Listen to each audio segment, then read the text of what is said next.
In this video, New Testament scholar BartEhrman offers Alex O'Connor an example of what he believes to be an irreconcilable contradiction in the Christmas accounts. Now, before we look at the specific supposed contradiction, let me make a general observation. Many alleged Bible contradictions arise from applying unnecessary assumptions or false expectations to the Bible. In many cases, the alleged contradiction stems from the reader misunderstanding or even misrepresenting the author's original intent. The irony is so thick here. It's crazy. Basically saying that it's the Bible scholars that are not Christian that are making all the assumptions, right? That's what they do. A lot of this dishonesty just makes you want to pull your hair out when you're talking to these people. But you have to remember that they're not trying to lie to you. They're lying to themselves. And so by extension, they end up lying to everybody else when they are questioned about any of these kinds of contradictions or any inconsistency in their worldview at all. And this video, I think, is probably the best example I have ever seen of somebody lying to themselves in order to rationalize the inconsistencies of a book that was supposedly written by an all-powerful, perfect God. So we're going to get into it. I am Brentley, and this is the Punk Apostate. Let's go.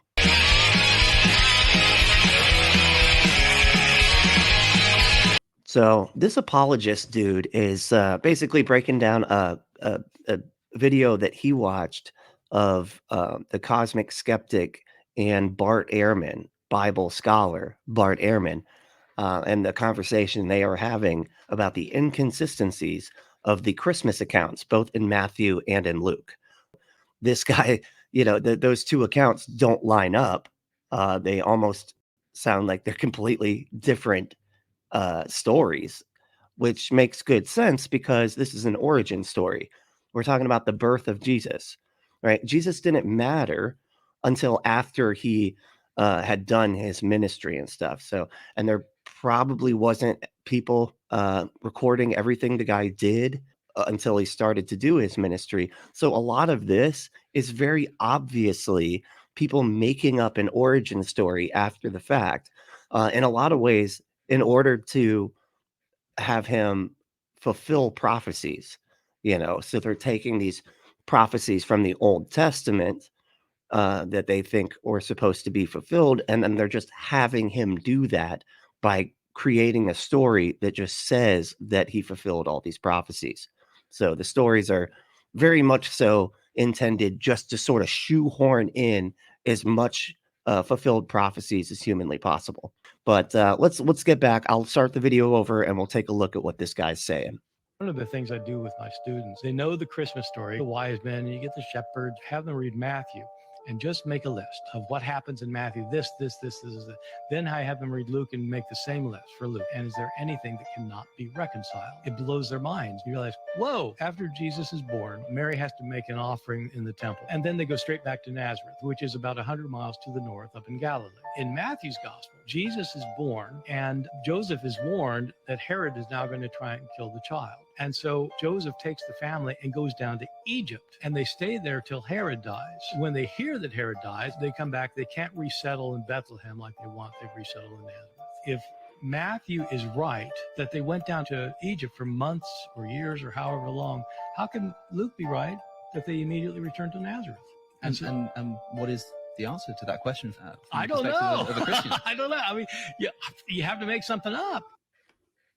In this video, In this video, I'm going to make something up. That's what I'm going to do right now. You ready for it? Testament scholar BartEhrman offers Alex O'Connor an example of what he believes to be an irreconcilable contradiction in the Christmas accounts. Now, before we look at the specific supposed contradiction, let me make a general observation. Many alleged Bible contradictions arise from applying unnecessary assumptions or false expectations to the Bible. Almost like that the Bible has to be true and every single story is accurate. An assumption like that? The well-respected Bible scholar, BartEhrman? Really? He's the one making the assumptions here. Okay. Sure, buddy. In many cases, the alleged contradiction stems from the reader misunderstanding or even misrepresenting the author's original intent. Let me show you what I mean. Ehrman challenged Perfect God. Remember, perfect, all-powerful God. Okay. Yet he can't seem to be able to communicate what the author's original intent is clearly enough to make it so that there aren't stories that are completely different from the same story in other books. Yeah, but it's the scholars that are making the assumptions. That's it. Yeah. challenges his students to read the Christmas accounts in Matthew and Luke and make a list of events for each. What you will find is some similarity, like Jesus being born in Bethlehem, of a virgin, and after his birth returning to Nazareth. But you will also find differences, like the Magi and the trip to Egypt in Matthew, and the shepherds and the trip to the temple in Luke. While Matthew and Luke give some different details, It's not just that they give different details, they give completely different stories. It's not the same story. While Matthew and Luke give some different details, it's not clear that this amounts to a genuine contradiction. Here's why. They assume that silence about an event is denial of an event. And since Luke is silent on Jesus going to Egypt, the argument goes, therefore Luke denies Jesus went to Egypt. True, Luke doesn't mention the trip to Egypt, but what follows from that? The answer's simple. Nothing. But Tim, Luke says when they had performed everything according to the law of the Lord, they returned into Galilee to their own town of Nazareth. There it is. Bethlehem, Jerusalem, Nazareth. The reader assumes Luke's describing immediate consecutive events. Luke does say that Mary, Joseph, and Jesus returned to Nazareth, and it says that it was after making sacrifices for ritual purification in Jerusalem. The question is, was it immediately after or eventually after? Yeah, because the perfect, all-powerful God that wants to communicate supposedly the most important story known to man somehow can't seem to do it consistently and is leaving out all sorts of details for one author and giving a second author like almost a completely different story. It's not just that they don't line up. It's not just that the events aren't there. It added a whole nother element. It added a villain, the King Herod, who was kind of like Mussolini to the Jewish people at that time. There was even a lot of records at that time of Jewish people, Jewish historians recording all of the evil deeds that King Herod did, which is kind of ironic since killing all children in Bethlehem under the age of 2 years old was never one of those evil deeds that actual Jewish historians recorded from that time. They had tons of other stuff that they said King Herod did, but somehow they managed to leave out him trying to kill Jesus, almost as if that was just made up, which it was, because this is an origin story, and that's how this goes. Jesus had a longer stay in Bethlehem, possibly even 2 years. This might explain why Herod ordered the killing of all the male children in Bethlehem. That never happened. That was not recorded in history at all. 2 years and under. So can these two accounts be reconciled? If you're willing to be dishonest with yourself, absolutely. You can always reconcile anything that doesn't make sense if you rationalize hard enough. Let's see how you do this. Yeah, and I don't think it's terribly hard to see how. Mary and Joseph travel to Bethlehem. Jesus is born and the shepherds visit. 40 days after Jesus' birth, they go to the temple in Jerusalem to fulfill the law. Then they return to their home in Bethlehem. They meet the Magi. Then, after being warned in a dream about Herod's plot, Mary, Joseph, and Jesus flee to Egypt to escape. Finally, when Herod is dead, they begin to travel back to Judea, to Bethlehem. But after being warned in another dream, they go to Nazareth instead. This series of events is totally consistent with both accounts. Sure, buddy. Okay. It's amazing to me how they can just say this stuff as if we're so dumb that we can't figure out that you're just lying, that you're just making stuff up. Kind of like what BartEhrman said you had to do if you're trying to reconcile these two stories. Oh, well, we're just going to add in a whole nother time. Oh, well, they went back and then they went again and then they did the whole thing all over again, just with a completely different order of events, an order of where the people went. They basically just did the whole thing over again twice, you know? And it's so interesting because it reminds me of like when people try to do the same thing with the feeding of the 5,000 and the feeding of the 10,000, right? It's very obvious. It's the same story, you know? It's just the numbers different. But if you talk to people that are really just invested in the Bible having to be absolutely accurate no matter what, no matter how inconsistent it is, then they will just say that he did it multiple times. That Jesus was constantly just out there just multiplying bread and fish, you know, because he just kept doing it over and over again. Because that's why it's a different number in each book, because it couldn't possibly be the case that they just got the number wrong from one book to another, because this has to be the perfect the perfect word of God. Yet this perfect God can't communicate the most important story accurately to save his fucking life. It's ridiculous. And it's so funny because you see these people, they're lying to themselves, and we can all tell that. We can see that they're lying to themselves, and I think a lot of us that used to be Christians remember being there. We remember lying to ourselves, right? I remember doing it. I remember rationalizing my way all the way through the Bible.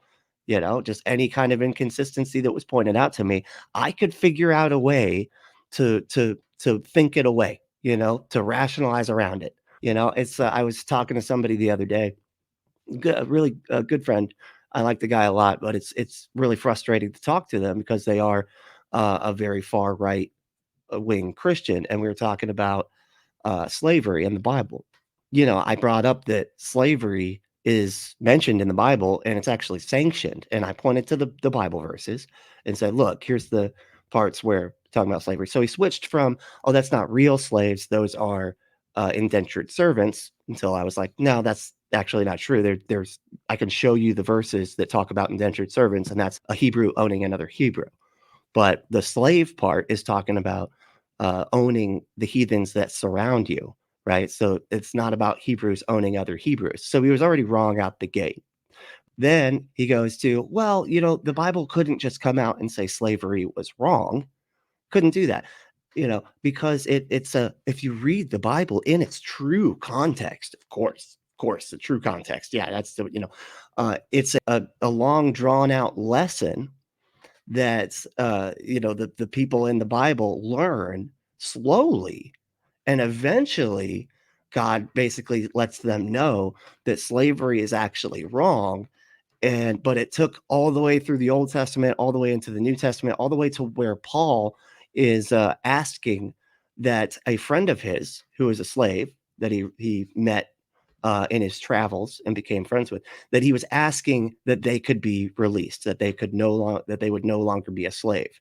And him just asking to have his friend not be a slave anymore, that somehow means that the concept of slavery is immoral, even though that's not what Paul said at all. What he did say was, hey, my buddy is a slave, just this one. Could you see, could you treat him as if he is just a brother?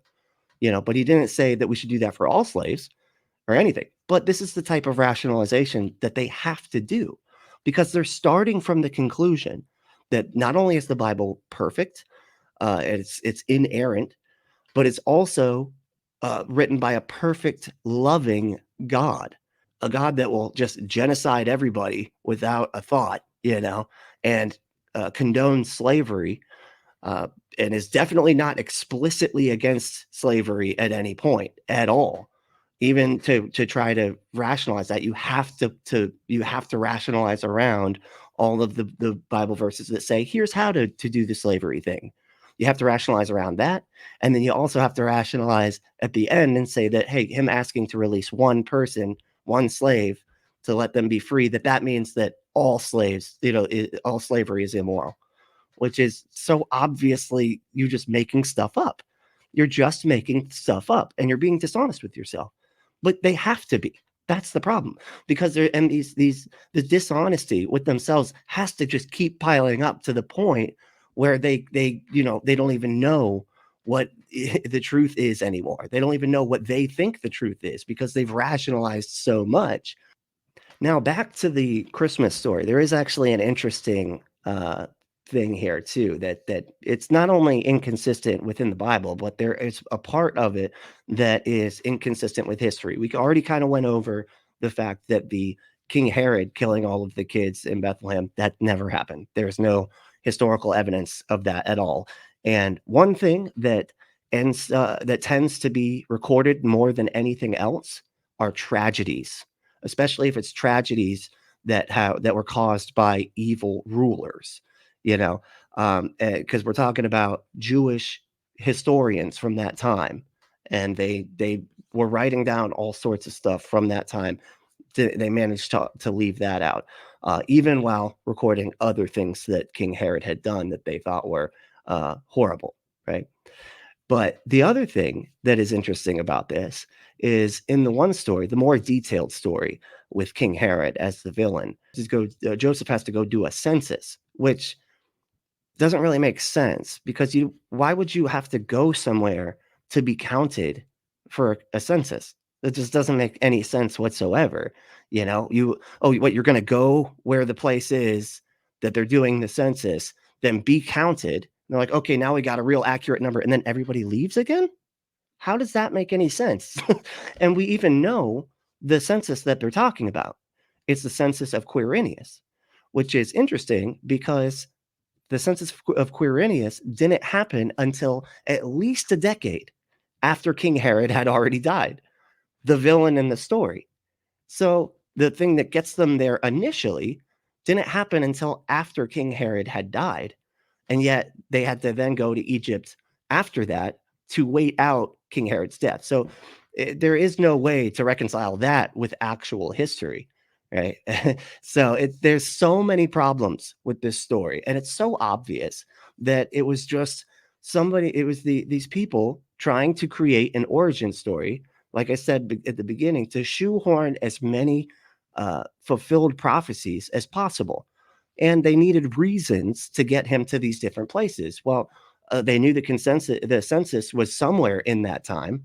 So they're like, okay, we'll just say it was because of the census, even though it doesn't make any sense at all. It's not even how censuses work, you know? So it's just kind of funny, all of the inconsistencies with the Christmas story. It's just absurd. The same type of thing happened, and I was talking about the inconsistency with the resurrection narrative, right? When they go to the empty tomb, one of them says that the women showed up and nobody was there, right? Another one says that they showed up and there was a man there. Another one says that they showed up and there was an angel there. And another one says that there were two angels there. So what, there was a man and two angels? Like, because he's saying, oh yeah, that's not, the silence doesn't mean that it's not the case. So we have to add up all of the different people. So there was a man and three angels. Is that what we're saying? Like what? And nobody somehow. I guess the nobody was. I don't know how you can say there was nobody there and there was also people there. That is a direct contradiction, like straight up. So it's just. But this is what they have to do. Just keep in mind, they're not trying to lie to you. Okay, they're lying to themselves, and that's why it comes off like, do you think I'm stupid or something? You think I'm going to expect to believe that?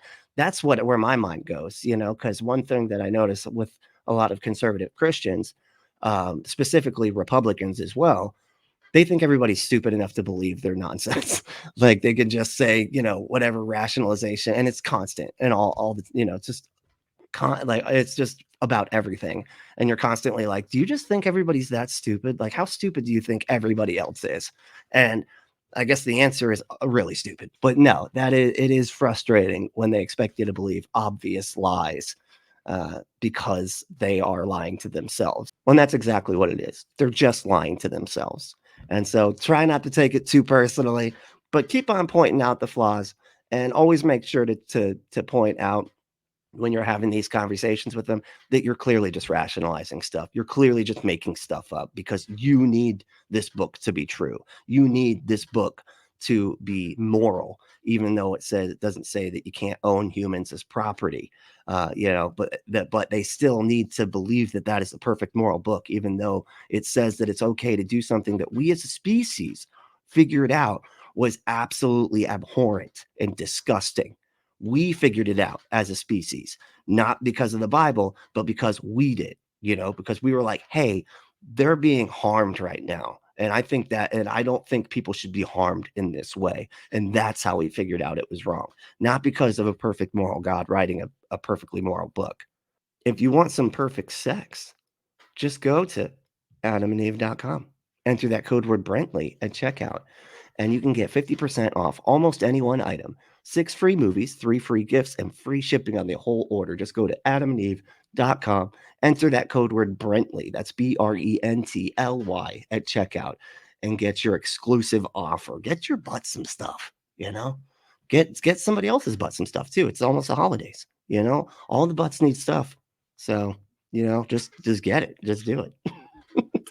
If you want to support the show, there's different ways you can do that. You can support us by supporting our sponsor, Adam and Eve, and putting in that code word Brentley. But you can also go to patreon.com/punk apostate and become a member there. And you'll be getting extra content almost, I want to say about weekly. You're going to get an extra video every week.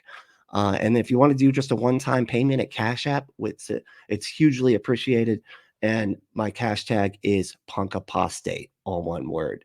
And we really appreciate any kind of help. Things have gotten crazy. We're down here in Florida, and I swear the prices have gone insane. So, we could really use the help. But the main thing, though, is to make sure to stay logical, loving, skeptical, and compassionate. And we'll see you next time.